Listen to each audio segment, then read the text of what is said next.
one is presenting today, and that's Aina Olusola Olayinka.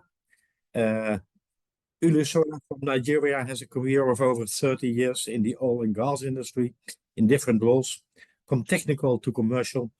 He is a certified personal life coach, a consultant in management, and a public speaker. Welcome to you, Olusola. As a reflector, we have Lee Kingma. She's from Cape Town, and she holds a doctorate in human resources, and she did her MBA at Business School Netherlands. Lee is a master coach and calls herself a academic. Do I correct that pronouncedly? Academic, as she applies theory, experience, and instinctual wisdom to her coaching sessions. Other fields of expertise Lee has are team dynamics, change management, and strategy building. Lee believes that people are any organization's most valued asset. So great presenters, great subject today. After the presentation of Olusola, we're going to ask Lee to reflect upon that session, and after that, there's an opportunity for you all to ask your questions. I will explain how to do that after we have finished the presentation and reflection. So at this moment in time, please, Olusola, please go ahead with your sheets. Okay. Thank you very much. I hope you can hear me loud and clear. Yep, we can. All right, good. So good morning, everyone. It's good to be here. So I just want to talk to us on something that is very, very important, which is why you need a life coach. Every one of us who, in one way or the other, who has been able to touch life, be able to talk to someone, is a life coach. But if you don't make it a career, then you become an issue. But today, I want to just talk to every one of us on why you need a life coach. Oftentimes, even when you have a career and everything is okay, there is always a time where you ask yourself, am I in the right direction? Am I going in the right way? Is everything okay? In that sphere or in that moment, even when you have a good career, are you satisfied? Are you really, really happy doing what you are doing? So in most cases, most of us are not in the right spot because we are not getting enough satisfaction from what we are doing. And that is why life coach comes in. And even when we are in marriages or when we are in any area of life that we find ourselves, are we really, really forgetting the full potential? Are we loving what we are doing? Is our business going on well? Is our family going on well? And this is where the life coach comes in, because it's about building, changing lives in such a way that an individual or an organization becomes whatever they want to become as an objective, as a goal, or as a desire. So now, I want to just say, who is a life coach? When you look at it, who is a life coach? Is a life coach when I was having this course, when I was taking this course, I asked our lecturer then, and I said, I think my own life coach is my grandma, because she was able to take me through take me through one or two things in life that till today I'm still, I still remember them and I still do them. And I just make another example that, yeah, my dad also is one of the life coach. So who is a life coach in the real context of it? One, a life coach empowers, and it empowers to direct and to aid people in acquiring new skills. There are people that they can manage people, like the case study I'm going to talk about, that are that kind of a lifestyle that an individual is living that is not making them to achieve the exact objective of life, or getting the kind of dreams that they have or desire they have in life. So a life coach comes into that area to help an individual, an organization to be more productive and to stay focused in life. And one important thing I haven't said that is a life coach is a good listener. I mean, they listen effectively and they ask good questions, because the questions is a communication that helps you to get more from that person that you are interviewing. So they are very good in asking questions. And not only that, they are very good, they stay focused and specific, because there are some cases where you are engaging an individual and he or she takes you off course. And when he or she takes you off course, you lose direction. So a life coach is focused and is specific. And also, as a life coach, you must be able to ask a tough questions. A tough questions helps you to go into the first one by acquiring new skill or modifying lifestyle modification or doing something in your life that is okay. So a life coach asks a very tough questions just to get those things so that he or she will be able to align you in the right direction.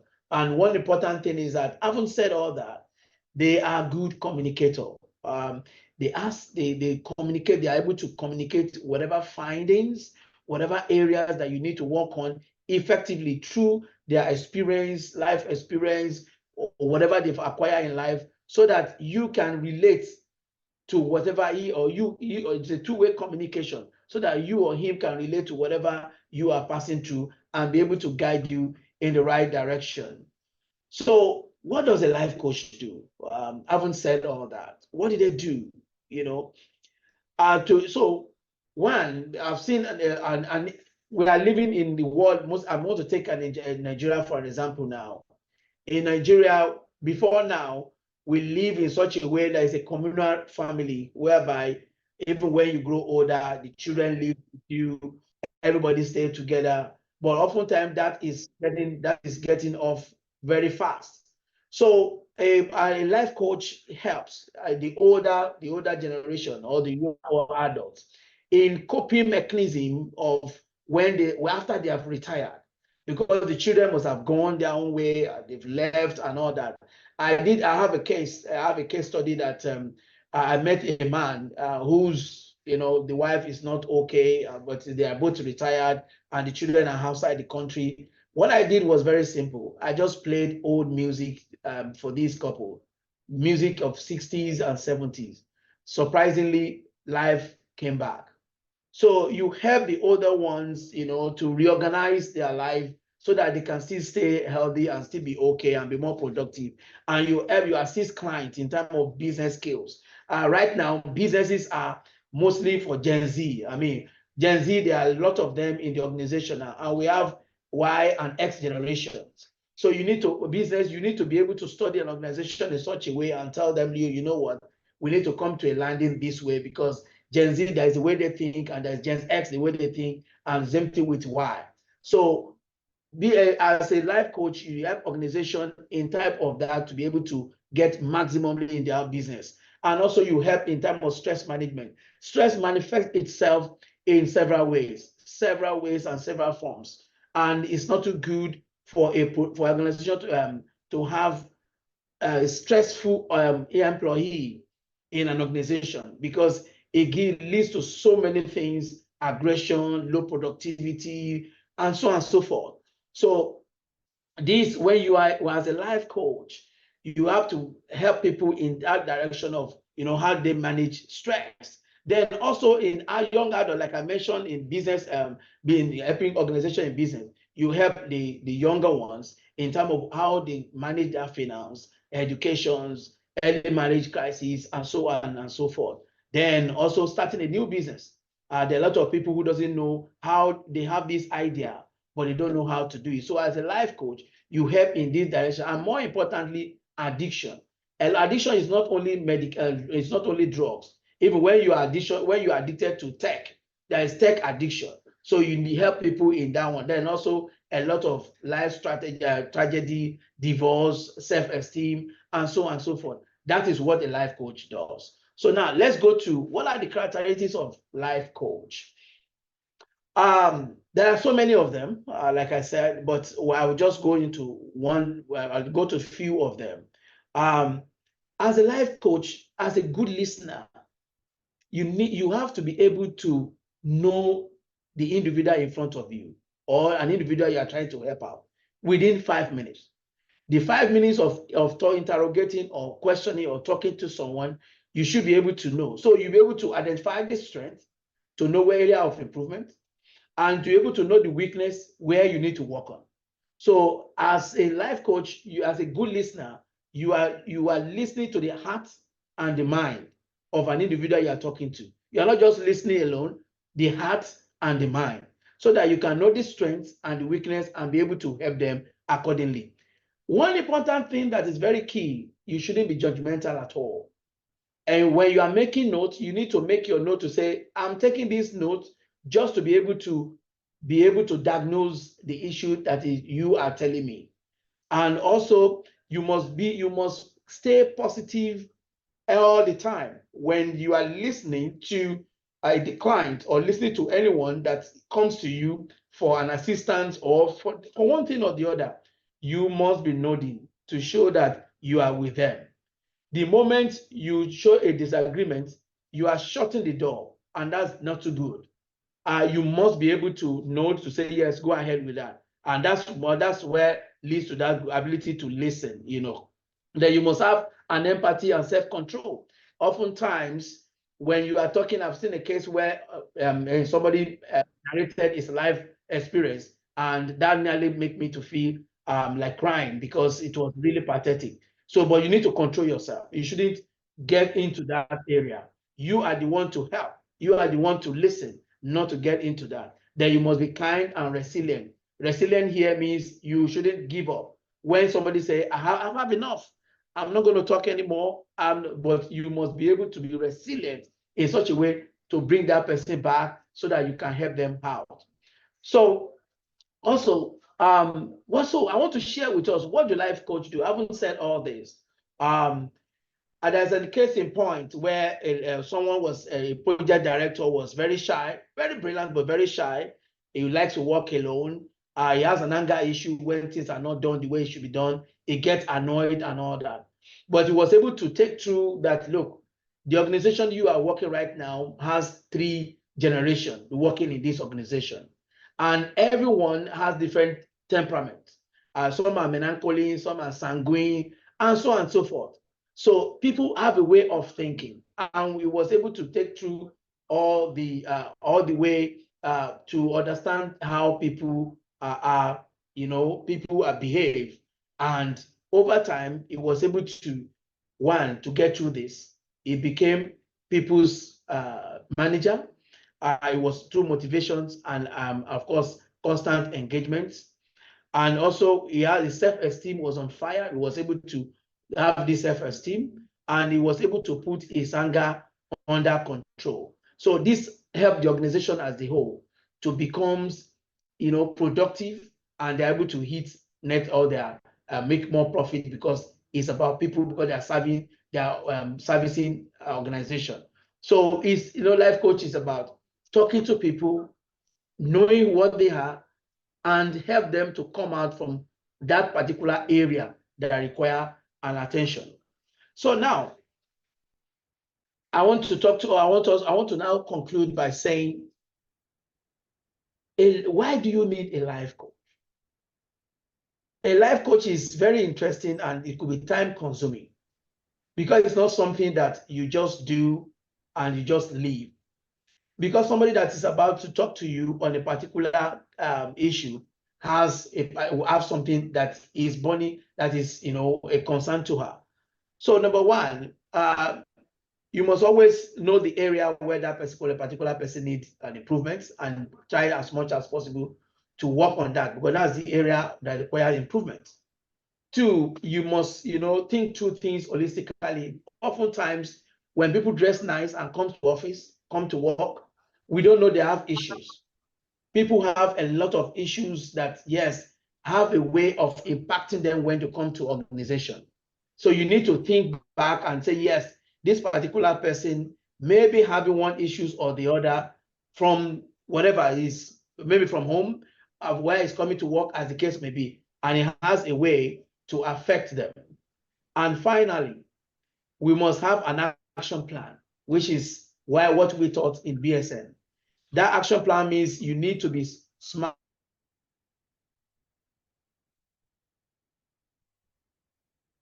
Okay. Olusola is having some trouble with his internet connection, I think, but he was at his last and final words. So I think it's wise now to go to you, Lee. Lee Kingma, please reflect on what was said by Ursula. Thank you so much. And thank you for a really interesting and informative view on the topic of coaching. Research and valid data are showing us that coaching has become one of the most effective ways to bring about change and as a very powerful learning methodology. My slant is a little bit more on the business side. So it's interesting. We talk about life coaching, which was the topic today, but there's also a practice which is more specific to business. The two have many ways of having common themes, as has been illustrated to us in this presentation.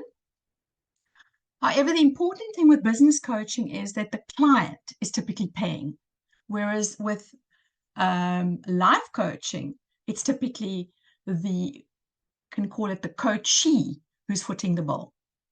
This is an important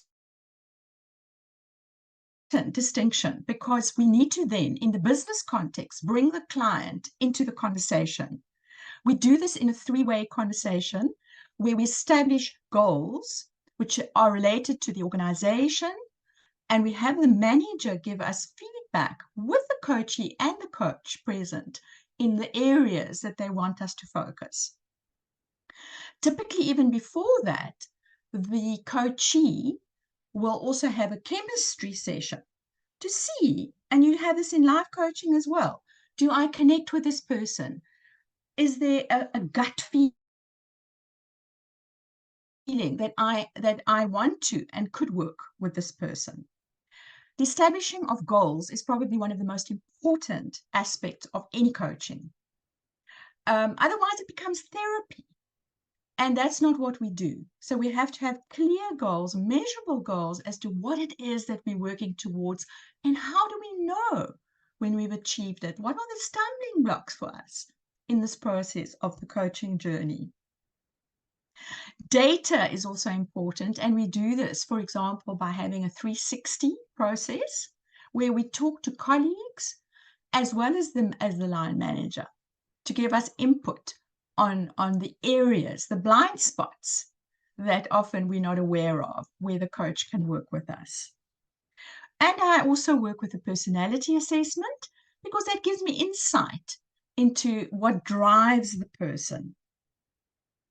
And then very importantly is at the end of the coaching journey, and it's typically 6 to 8 sessions, that we have a feedback report that comes from both the coach and the coachee back to the client to establish to what extent have we met the goals for coaching, because we want the client to know that there's a return on investment. We don't have time for this today, but then the other area of coaching, which is becoming very effective, is coaching of teams, where we have the leader and the whole team together. And just interesting, we will still draw on all of those as the coach, the traits that were mentioned very well are important, I think, in any coach.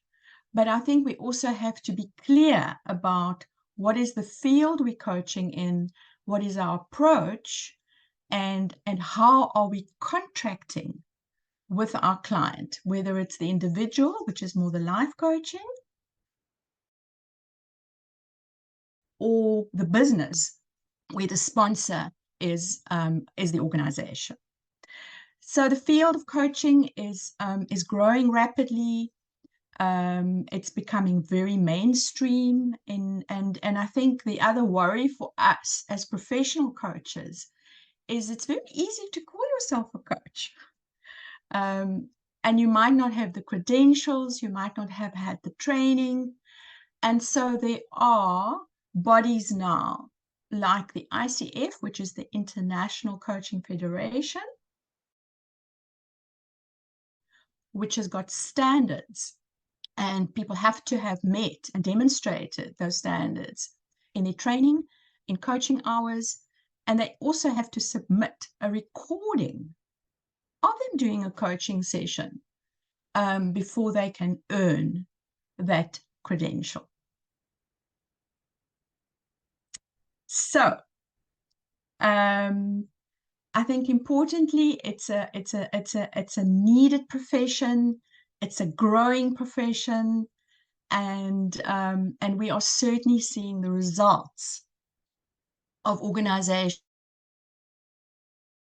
that are investing a lot of their training budget in individual coaching, because they're seeing that it can really grow talent, and that it doesn't have to be remedial. Though sometimes it is. You get asked to coach someone because they've got a specific problem. This manager just doesn't get on with people. And we have to be careful, because we don't want to step into the role of managing the person, because that ultimately remains the task of the manager. But we can often, as that third party, in a more gentle way, allow the person to look at themselves and to find better, more skillful ways of responding, of reacting to situations. And that becomes the power of the process of coaching. So I can say a lot more about this. Tuan, I'm just wondering how we're doing on time. You're good on time. So, but let's make the last sentence or something. Yeah, so I would recommend, even as a coach, I have coaching, I have supervision. So I really, really would recommend to all of you to consider, perhaps through your organization or even as yourself, to think about what are some of the areas, the goals that you have that you are finding difficulty reaching, or just really living into your full potential, to find someone that you can have a few sessions of coaching. The other last bit that I'll just say is that we've also now using the methodology of coaching, where we're saying to managers, you can become a coach for your own team. And so we also go into organizations and teach them the basic principles of coaching. And that has also been very effective. Thank you. Thank you so much, Lee. Nice listening to that beautiful voice and the pace of the way you talk. Before we go into the questions, let's ask Olusola if he still wants to add something to his presentation, because he got cut off by a bad connection at the last very moment. Olusola, are you still in? He's probably on mute. So I saw him in the screen just yet, but he's on mute. Yes. Oh, there you are. Is there something you would like? I'm in. Yeah.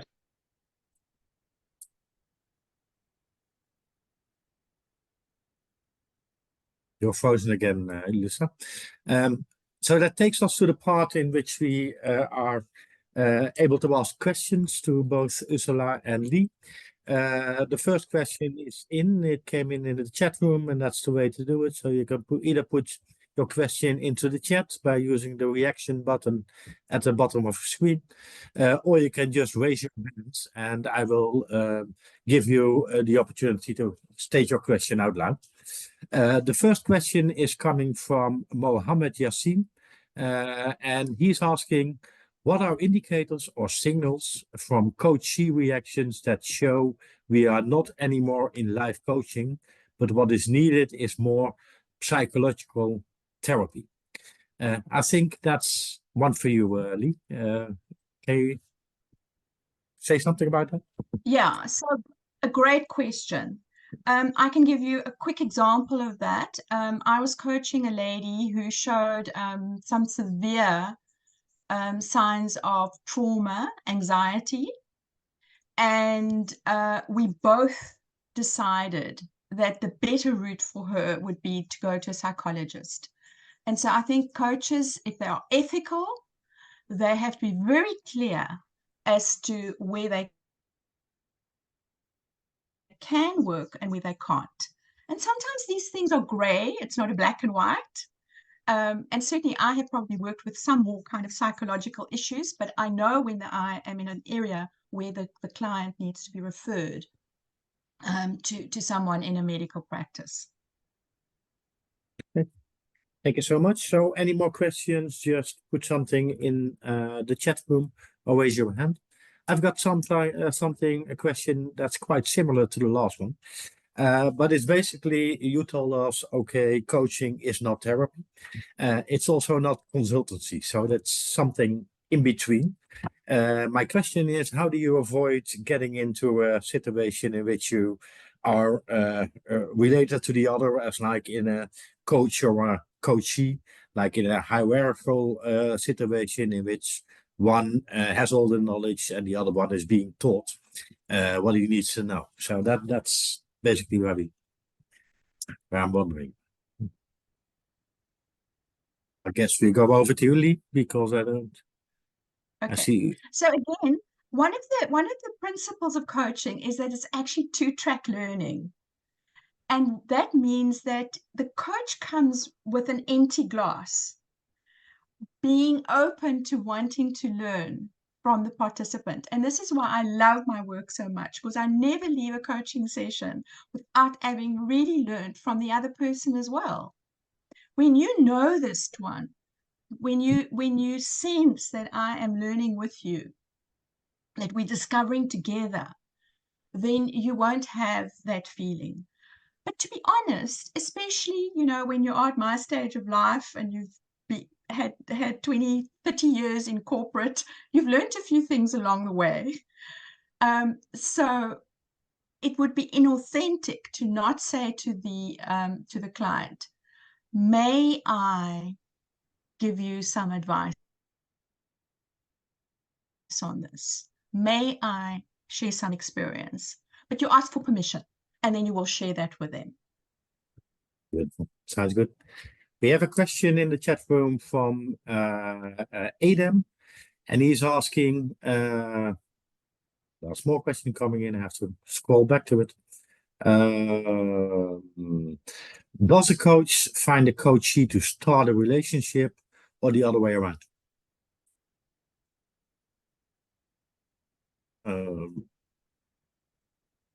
Olusola, you can chip in if you want to. Otherwise, I'm going to direct this question to Lee again.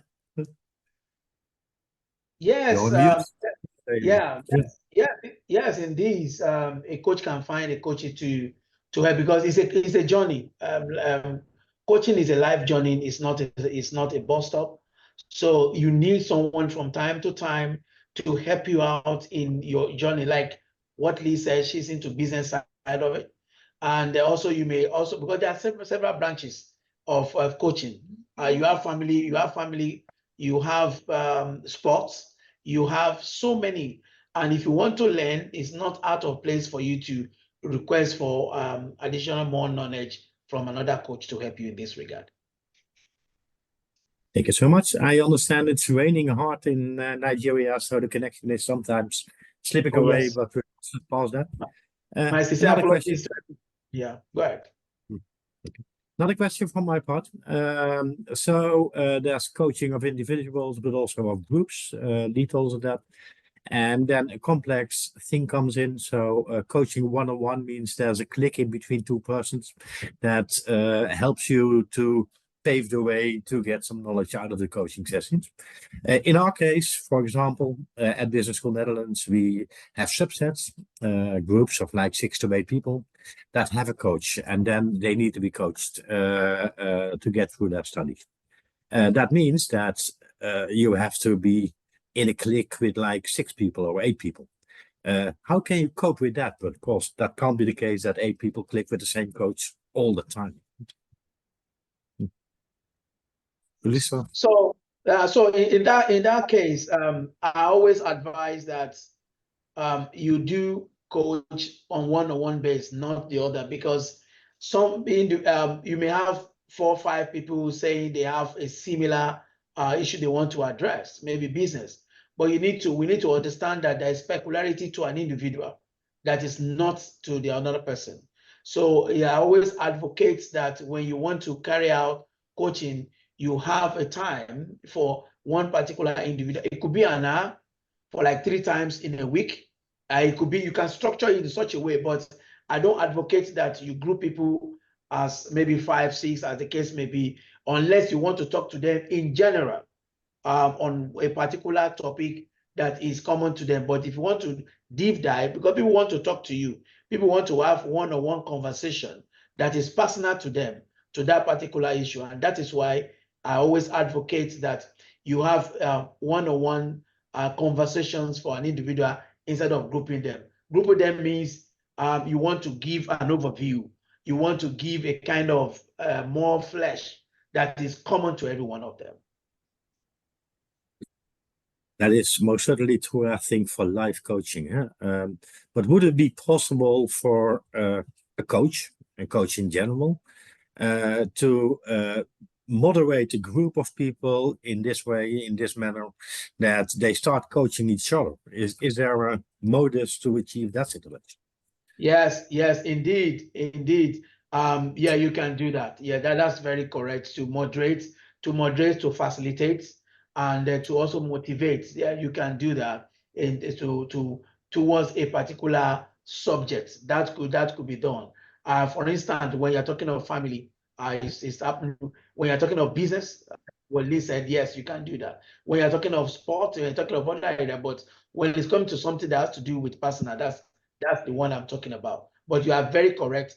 You can do it, have a group of people and talk to them on that particular area. Yes, we can do that. Good. Thank you. There's time for one last question. Otherwise, we're going to end this session for today. Is there somebody that wants to ask something in particular that is important to him or her?